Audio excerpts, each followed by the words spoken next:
Hello friends. Lokesh Kanakaraj സംവിധാനം ചെയ്ത് 2025 റിലീസായ തമിഴ് മൂവിയാണ് കൂലി. സിനിമയുടെ തുടക്കത്തിൽ സൈമൺ എന്ന ശക്തനായ കള്ളക്കടത്ത് രാജാവിനെ പരിചയപ്പെടുത്തുന്നു. ദയാൽ എന്ന വലങ്കയുടെ സഹായത്തോടെയാണ് സൈമൺ തുറമുഖം കേന്ദ്രീകരിച്ച് കള്ളക്കടത്ത് നടത്തുന്നത്. തൊഴിലാളികളെ കൊലപ്പെടുത്തി അവരുടെ ഹൃദയം വിദേശത്ത് വിൽക്കുന്നതുൾപ്പെടെയുള്ള ക്രൂരമായ വ്യാപാരങ്ങളാണ് സൈമൺ നടത്തുന്നത്. പോലീസിനായി ജോലി ചെയ്യുന്ന രഹസ്യക്കാരെ കണ്ടുപിടിക്കാൻ ദയാലിന് ചുമതലയുണ്ട്. ഇത് ധാരാളം കൊലപാതകങ്ങളിലേക്ക് നയിക്കുന്നു. അതിനിടെ ദേവ തൻ്റെ അടുത്ത സുഹൃത്തായ രാജശേഖരൻ്റെ മരണവാർത്ത അറിയുന്നു. മൃതദേഹങ്ങൾ വേഗത്തിൽ ദഹിപ്പിക്കാൻ കഴിവുള്ള ഒരു മൊബൈൽ ക്രിമേറ്റർ രാജശേഖരൻ കണ്ടുപിടിച്ചിരുന്നു. തൻ്റെ പെൺമക്കളെ ഉപദ്രവിക്കുമെന്ന് ഭീഷണിപ്പെടുത്തി സൈമണും ദയാലിനും രാജശേഖരനെ തങ്ങളുടെ ഇരകളുടെ മൃതദേഹങ്ങൾ നശിപ്പിക്കാൻ ഈ ഉപകരണം ഉപയോഗിക്കാൻ നിർബന്ധിച്ചിരുന്നു. രാജശേഖരൻ്റെ മരണത്തിൽ ദുരൂഹതയുണ്ടെന്ന് സംശയിക്കുന്ന ദേവ അത് അന്വേഷിക്കാൻ തീരുമാനിക്കുന്നു.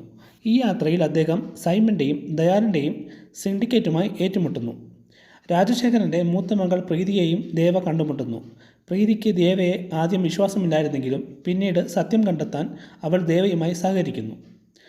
ദയാൽ ഒരു പോലീസ് കോൺസ്റ്റബിൾ ആണെന്ന് സൈമൺ തിരിച്ചറിയുന്നു. ഇതൊരു ഏറ്റുമുട്ടലിലേക്ക് നയിക്കുന്നു.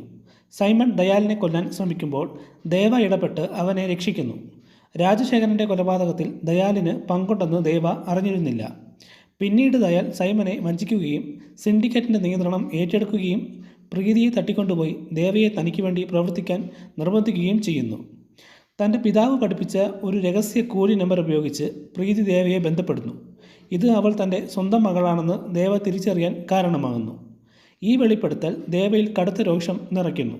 തൻ്റെ സുഹൃത്തിൻ്റെ മരണത്തിന് പ്രതികാരം ചെയ്യുന്നതിൽ നിന്ന് തൻ്റെ മകളെ സംരക്ഷിക്കുന്നതിലേക്കും കൂലികളുടെ ചൂഷണത്തിന് പ്രതികാരം ചെയ്യുന്നതിലേക്കും ദേവയുടെ ലക്ഷ്യം മാറുന്നു.